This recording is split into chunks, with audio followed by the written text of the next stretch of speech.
Dalia's Mosepele. Dalia has never left her home city. All she knows of the world lies within 20 kilometers of her home. It is only when she sleeps that she truly gets to explore.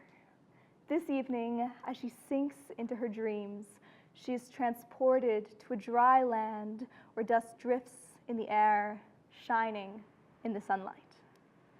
A girl stands on the edge of the road, looking at her curiously. Dumelang, linalume ke Masego, she says. Hello, my name is Dalia.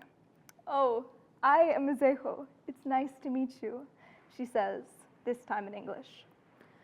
Tentatively, Dalia walks over to Masego's side. Where are we?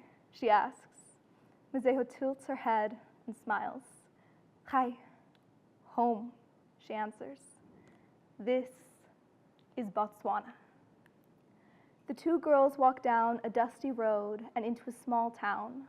The buildings are short and most are fitted with a thatch or tin roof. The air is sticky with heat and the sun beats down on them. Dalia takes off her knitted sweater, tying it around her waist. Where are we going? She asks Masego. On a Mosepele. A what? You'll see.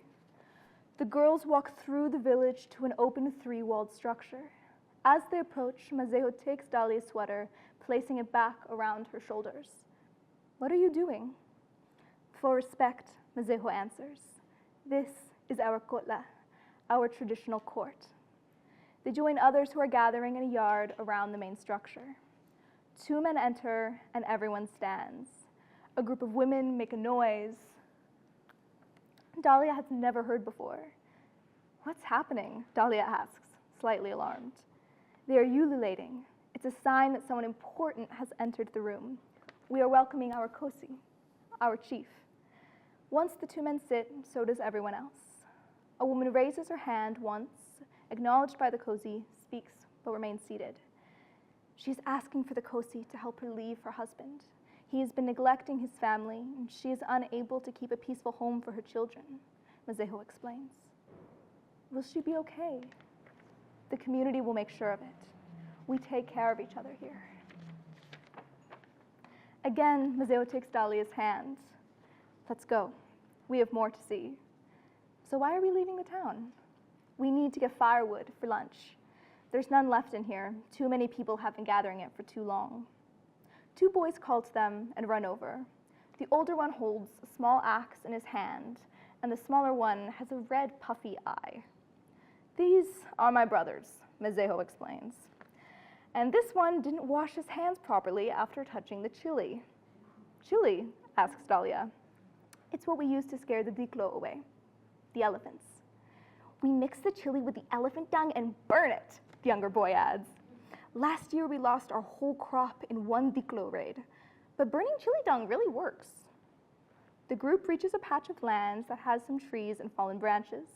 Masego and her younger brother begin gathering them while the other boy starts chopping off some of the branches that are still attached. Masego looks over her shoulder every so often, scanning the horizon. What are you looking for? Dalia asks. It's rare, but sometimes diklo are out here. They won't usually attack, but one kick can break a cow's spine. I don't want to find out what it would do to me. The group finishes quickly after that, gathering all the sticks and beginning to walk back. The walk back feels much longer than the walk there. Dalia's arms ache and the sun shines relentlessly. How can you stand all the walking? My feet already hurt. It's just part of life here, Masego answers. We collect wood once a day, twice if we have a neighbor we need to help, and the walk to school is 6 kilometers. We have the bus now for school, though, her younger brother chimes in. I love taking the bus. It's called the Elephant Express bus, Masego clarifies, seeing Dalia's confusion. It helps us across elephant corridors more easily. What are elephant corridors? Dalia asks. It's where the elephants usually walk. So why do you go through them if there are so many? Dalia pauses. Diklo? There. It's the only way we can get to school. That's why we have the bus now. Dalia suddenly feels a rush of gratitude. The only day she has ever had to walk to school was 2 months ago when she missed the bus and there was no one free to drive her. The 4 children walk in silence, all of them contemplating how different their lives are. Masego finally breaks the quiet.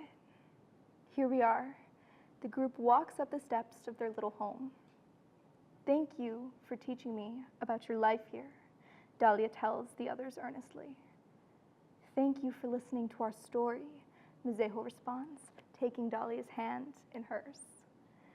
A soft tugging begins in Dalia's heart, and the sound of her morning alarm creeps into the back of her mind. Goodbye, Masego. Goodbye, Dalia. And just like that, Dalia is back in her own khay. Until the next Mosepele, that is. Thank you.